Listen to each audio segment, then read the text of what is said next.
नमस्कार दोस्तों, कैसे हो आप सभी। मैं ब्रह्मलाग्राम अम्बिशन अकेडमी परिवार में आप सभी का स्वागत करता हूँ। आज मैं आपके सामने ज्योग्राफी का एक लेक्चर लेकर आया हूँ जो प्रत्येक एग्जाम में लाभदायक होगा। तो आइए हम शुरू करते हैं कि भारत का भौतिक परिचय, कि भारत का जो स्थिति और विस्तार है, कि भारत किस महाद्वीप में स्थित है, भारत किस गोलार्ध में स्थित है। तो आइए हम शुरू करते हैं आज का अपना लेक्चर कि भारत की स्थिति एवं विस्तार, कि भारत की स्थिति एवं विस्तार। इस चैप्टर में हम पढ़ेंगे कि भारत किन अक्षांश और किन देशांतर के बीच में स्थित है, भारत के पड़ोसी देश कौन कौन से हैं,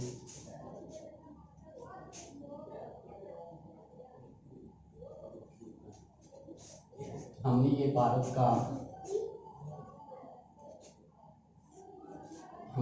ये एक मानचित्र ड्रॉ किया। तो इसमें हम देखते हैं कि भारत किन अक्षांश और देशांतरों के मध्य स्थित है। यहाँ पर दोस्तों हिंद महासागर है, बंगाल की खाड़ी, भारत के पश्चिम में है अरब सागर और उत्तर में है हिमालय पर्वत। तो भारत किस अक्षांश के बीच में है, तो भारत है 8 डिग्री 4 मिनट से लेकर 37 डिग्री 6 मिनट उत्तरी अक्षांश। कि भारत किन अक्षांश के बीच में है, तो भारत 8 डिग्री 4 मिनट से लेकर 37 डिग्री 6 मिनट उत्तरी अक्षांश के बीच में स्थित है। अब हम देखते हैं कि अक्षांश है क्या है। तो यहाँ पर ये पृथ्वी है और ये एक रेखा है, इसको हम बोलते हैं 0 डिग्री।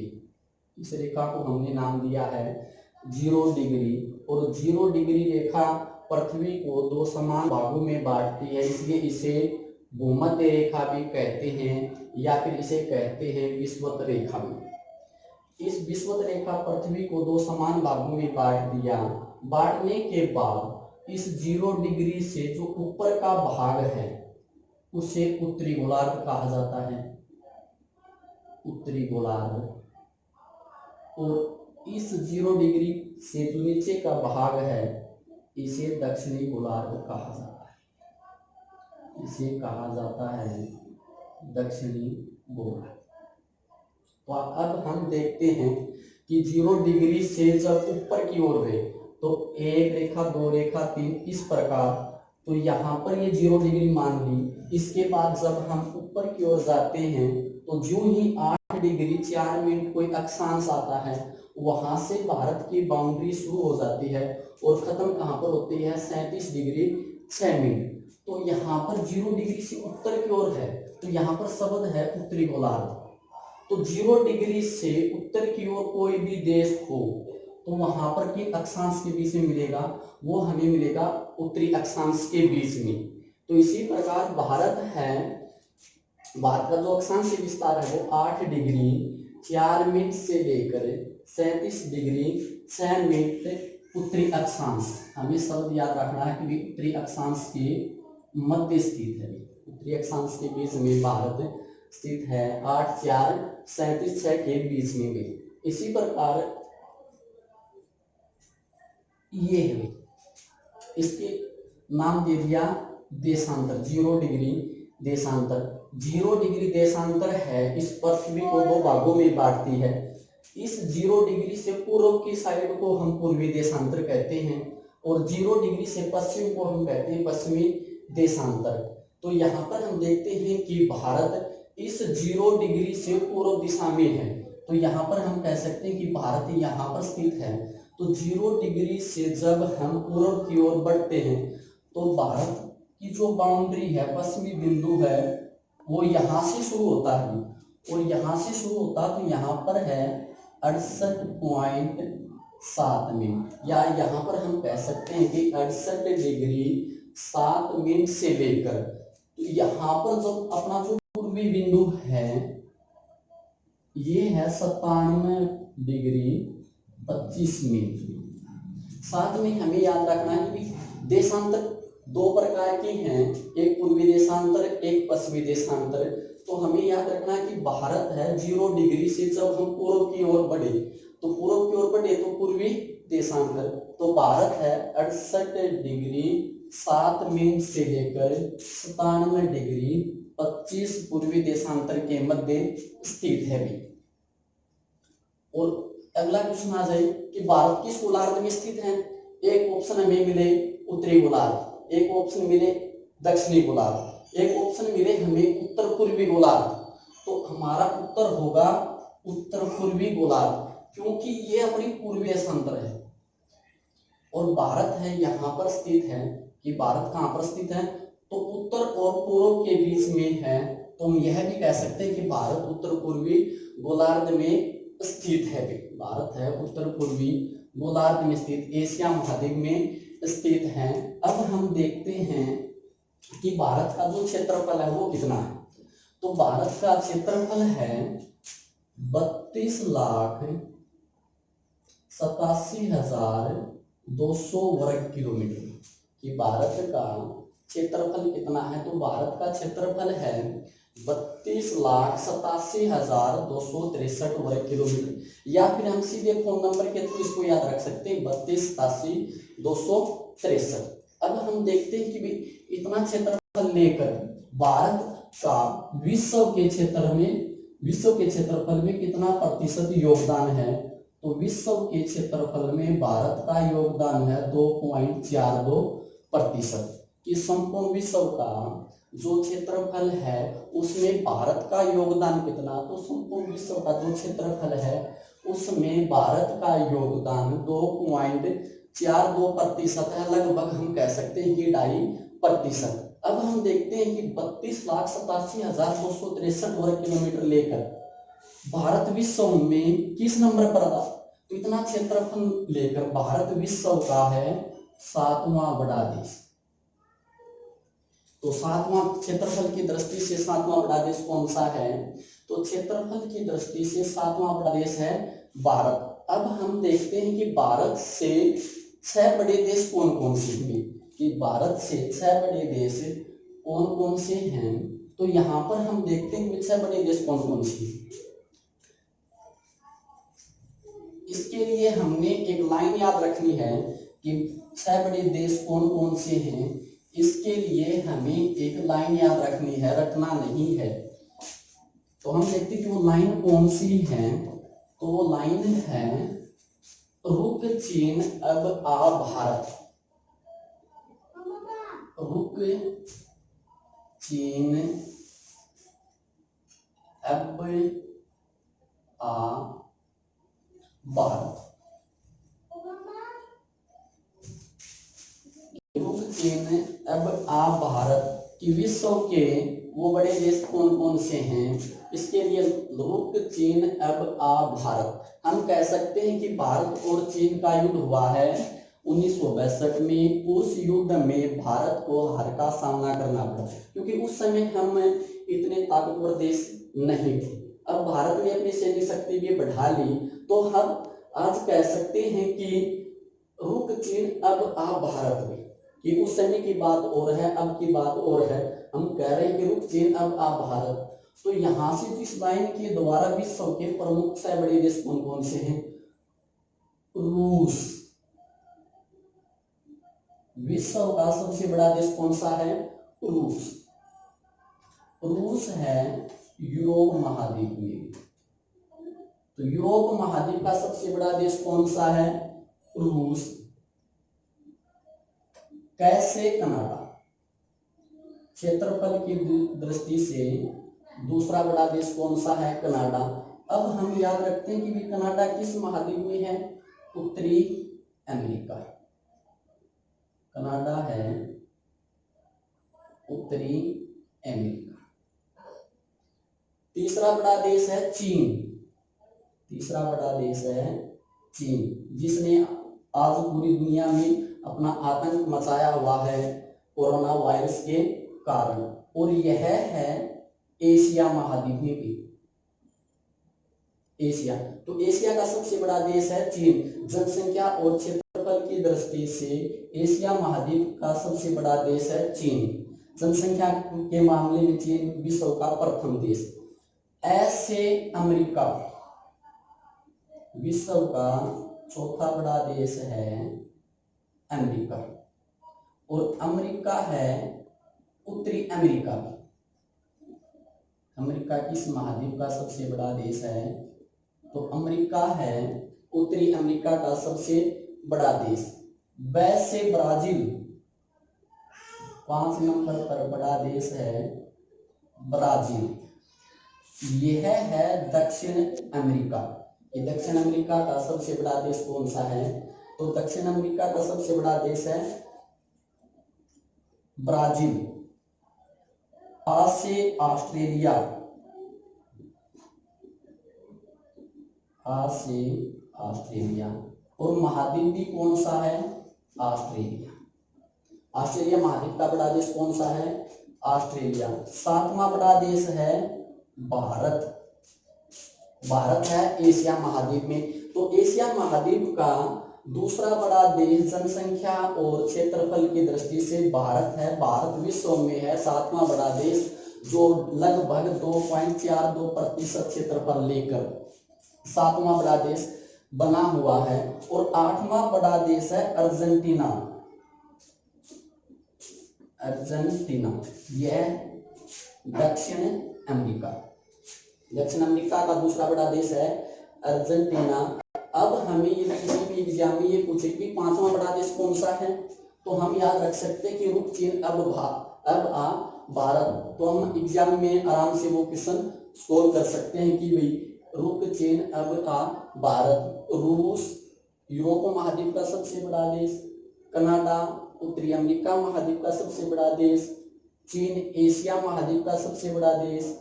4 नंबर पर है अमेरिका उत्तरी अमेरिका। 5वां बड़ा देश है ब्राजील। 6वां बड़ा देश है ऑस्ट्रेलिया। 7वां बड़ा देश है भारत। 8वां बड़ा देश है अर्जेंटीना।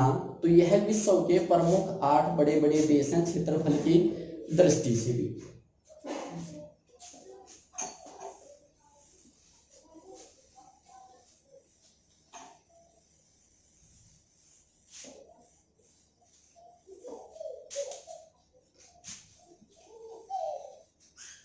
अब हम देखते हैं कि जो हमारा जो पूर्वी बिंदु है, दक्षिण पूर्व बिंदु है, पश्चिमी बिंदु है, इनको हमने नाम दे रखे हैं।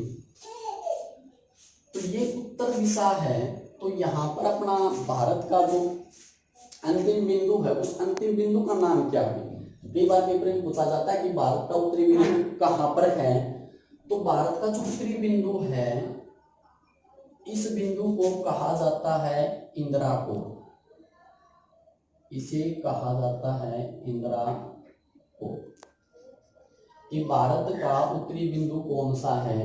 तो भारत का जो उत्तरी बिंदु है, इस बिंदु का नाम है इंदिरा कोण। यह है जम्मू कश्मीर में। कहां पर है?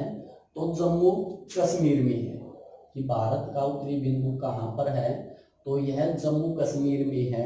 जम्मू कश्मीर एक केंद्र शासित प्रदेश बना हुआ है, लद्दाख अलग है। तो जम्मू कश्मीर, तो भारत का उत्तरी बिंदु इंदिरा कोण।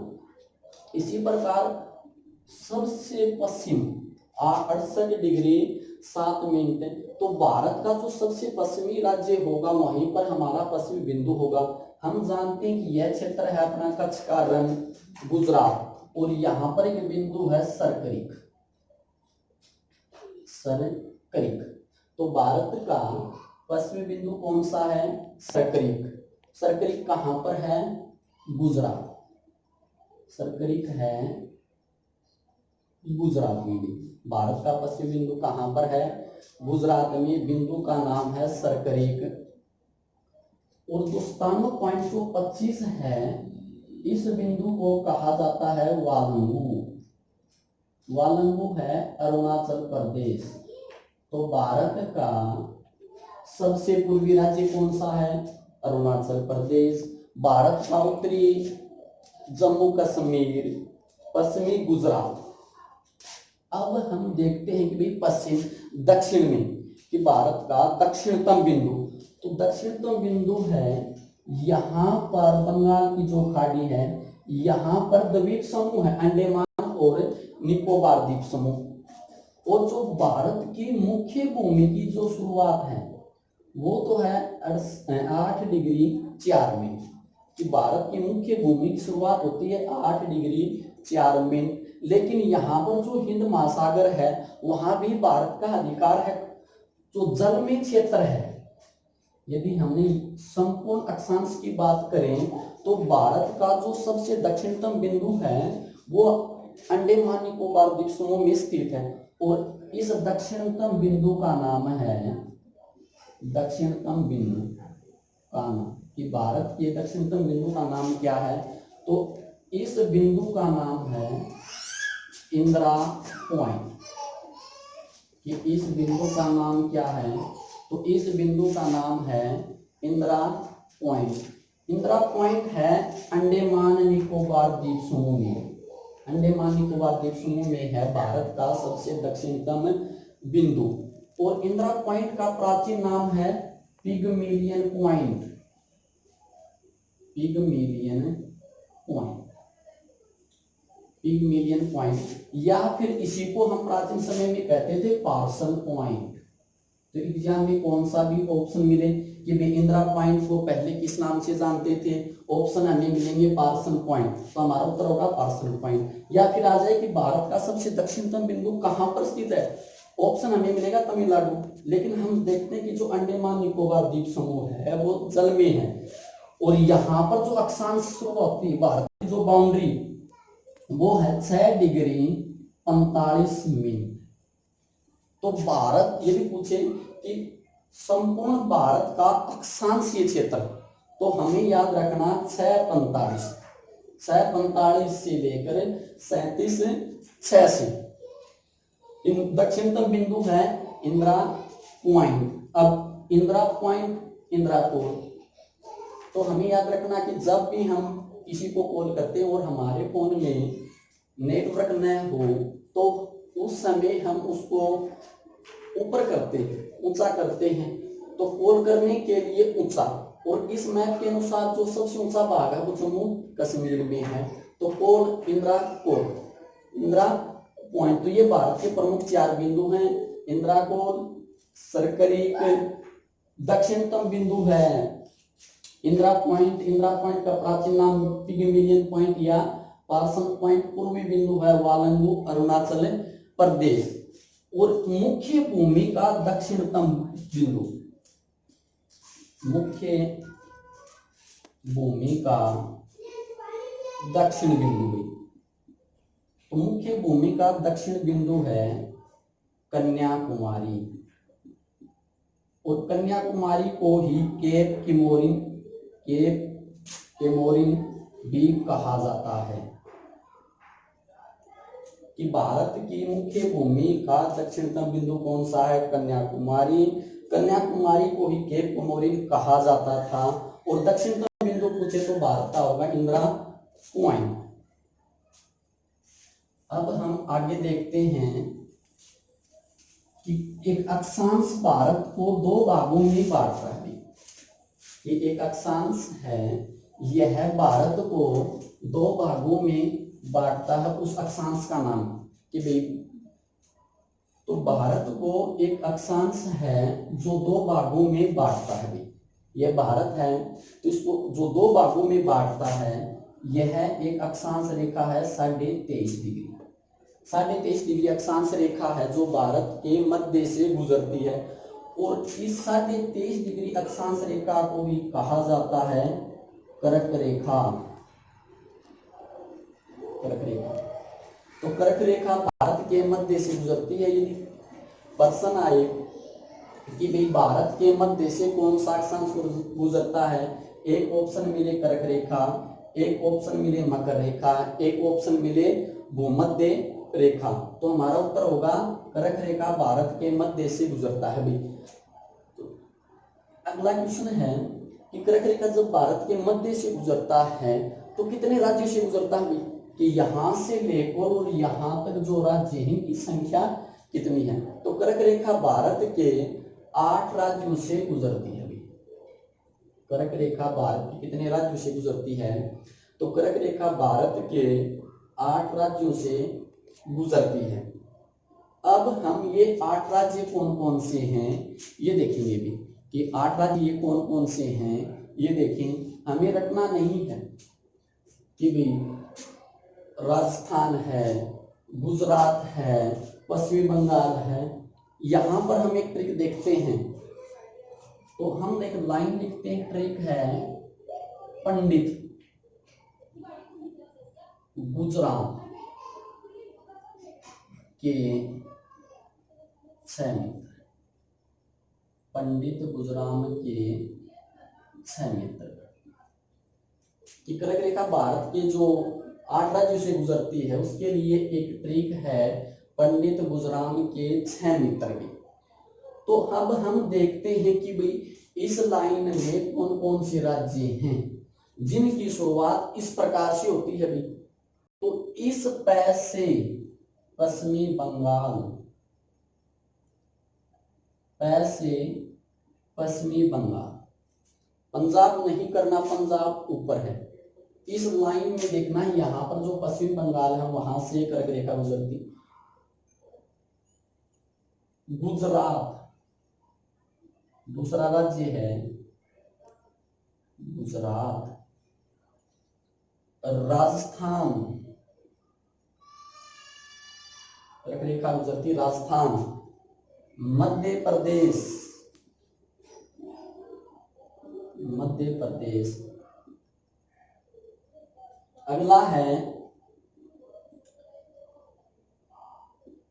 छत्तीसगढ़, छत्तीसगढ़। मिजोरम, त्रिपुरा। यहां पर 7 राज्य हैं, 1 2 3 4 5 6 7। हमने कहा था कि कर्क रेखा 8 राज्य से, तो 8वां राज्य कौन सा रह गया? अब यहां पर हम देखते हैं कि 8वां राज्य है झारखंड। 8वां राज्य कौन सा है? झारखंड। तो कर्क रेखा भारत के कितने राज्यों से गुजरती है? तो हम कहेंगे कर्क रेखा भारत के 8 राज्यों से गुजरती है। अब 8 राज्य पंडित गुजराम के 6 मित्र, पश्चिमी बंगाल, गुजरात, राजस्थान, मध्य प्रदेश, छत्तीसगढ़, मिजोरम, त्रिपुरा, झारखंड। राज्य याद न रखें तो हम इस लाइन के द्वारा भी याद कर रख सकते हैं, पंडित गुजराम के 6 मित्र। अब हम देखते हैं कि कर्क रेखा भारत की इन राज्यों से गुजरती है, तो इन राज्यों की जो राजधानियां हैं वो कहां पर स्थित है? अब अगला क्वेश्चन आता है कि कर्क रेखा के सबसे नजदीक राजधानी कौन सी है? कि भी इन राज्य की राजधानी का नाम कलकत्ता,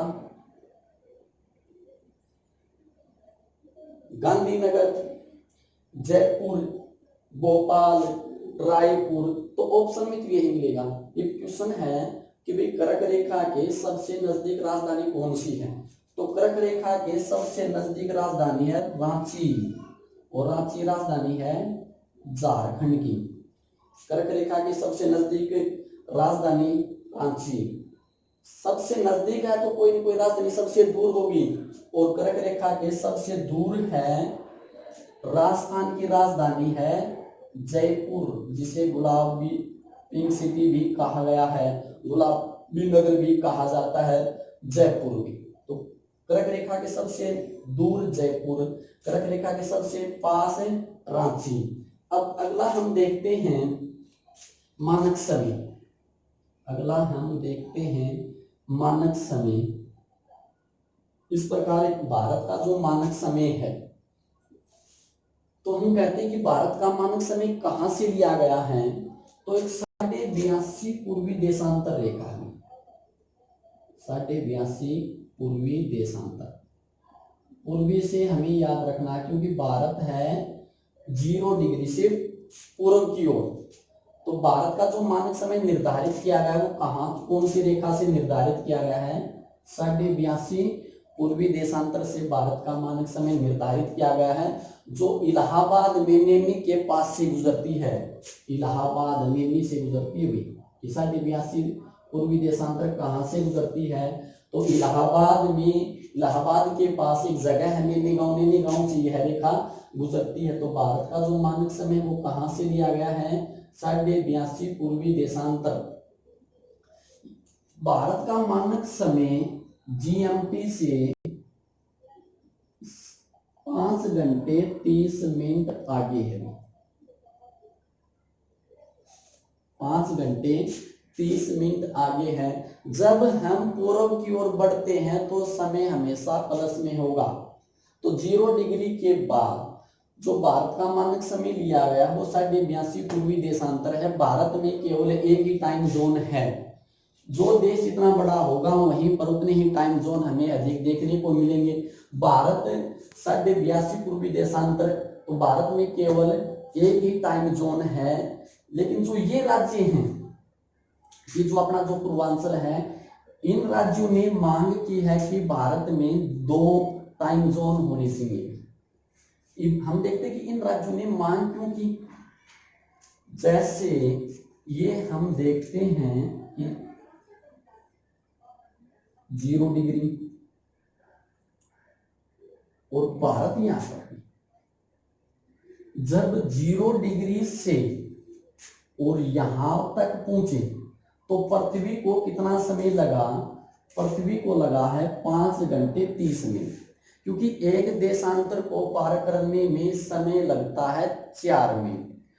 तो जब पृथ्वी 82.5 पूर्वी देशांतर घूमेगी तो टाइम कितना लगेगा? 5.5 घंटे। अब हम देखते हैं कि भाई जो सूरज है, तो सूरज के सामने पृथ्वी का कौन सा भाग पहले आएगा? सूरज किस दिशा में उगता है? हम तो सब कहते हैं कि सूर्य के पूर्व दिशा में उदय होता है। तो पूर्व से यह उदय हुआ और किस दिशा में छिपता है? अस्त होता है पश्चिम में भी। ये मान लेते हैं 82.5 जो मानक समय है। अब हम यहाँ पर देखते हैं कि सूर्य किस समय उगता है। तो हमारा जो समय है यहाँ पर मान लो 6 बजे, तो यहाँ पर सूरज पहले उगेगा भी पूर्वी साइड जहां पर, और यहाँ पर गुजरात में सबसे बाद में उगेगा। तो सूरज अरुणाचल प्रदेश और गुजरात में 2 घंटे का अंतर आ जाता है, क्योंकि 68 और 97 लगभग 30 देशांतर हैं और एक देशांतर को पार करने में पृथ्वी ने टाइम लगाया था 4 मिनट। 30 देशांतर को पार करने में 120 मिनट। 120 मिनट के जब हम घंटे बनाएंगे तो 2 घंटे हो गए।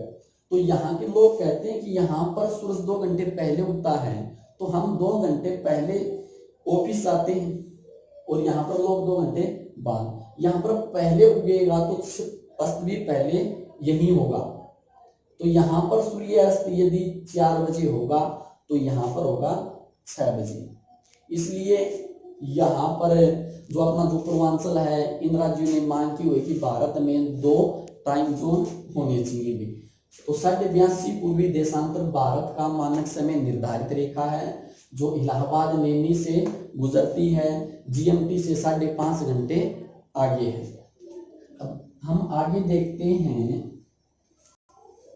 कि भी 82.5 पूर्वी देशांतर भारत के कितने राज्यों से गुजरती है भी? तो 82.5 पूर्वी देशांतर भारत के 5 राज्यों से गुजरती है। 5 राज्यों से 82.5 पूर्वी देशांतर 5 राज्यों से गुजरती है। तो वो राज्य कौन कौन से हैं? नैनी, इलाहाबाद। तो इलाहाबाद है यूपी में,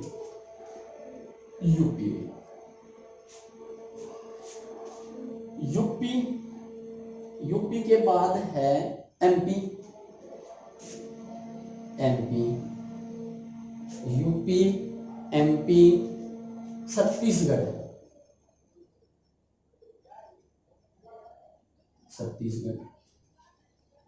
उड़ीसा और आंध्र प्रदेश को हम एपी। तो हम कह सकते हैं जो साढ़े 82 पूर्वी देशांतर है यूपी, एमपी, एपी, छत्तीसगढ़ और उड़ीसा से भी, और ये अपने कर्क रेखा थी 23.5 तो यो जो क्षेत्र है एक दूसरे को जहां पर काटती हैं, तो ये एक दूसरे को छत्तीसगढ़ में काटती हैं, एक दूसरे को कहां पर क्रॉस करती हैं, छत्तीसगढ़ में। अब हम देखते हैं कि हमने जितना पढ़ा है उसका जल्दी जल्दी रिवाइज करते हैं कि हमने क्या पढ़ा है।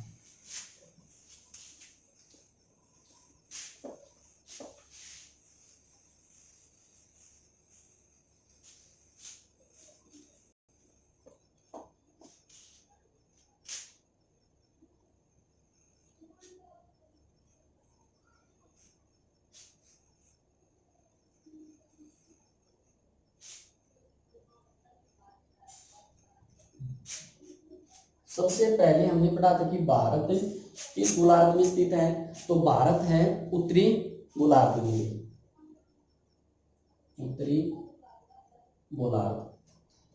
फिर दूसरा पढ़ा था भारत किन अक्षांशों के बीच में स्थित है, तो भारत है 8.4 से लेकर 37.6।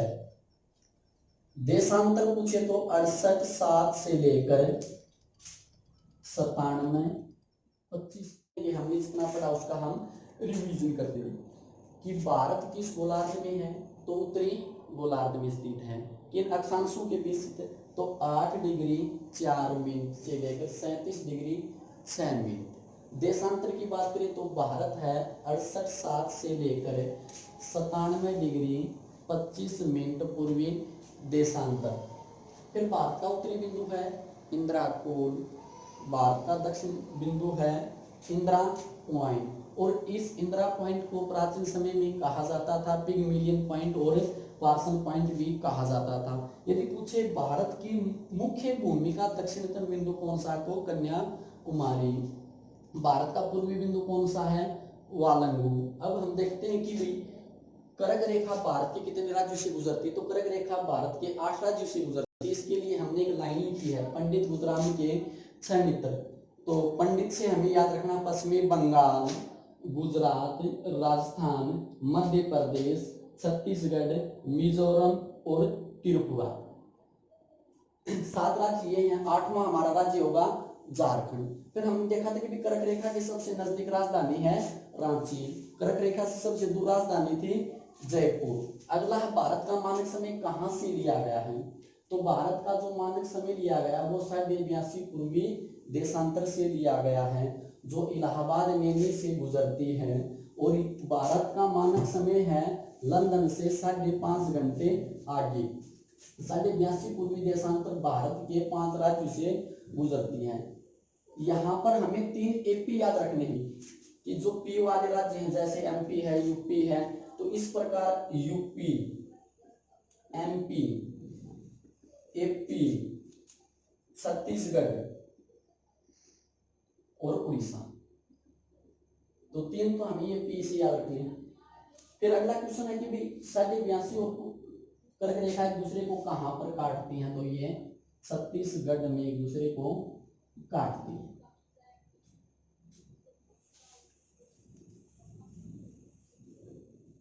आज जो पढ़ाया है वो आप सभी को समझ में आया होगा। भविष्य में भी इस प्रकार की आपको वीडियो मिलती रहेंगी। धन्यवाद।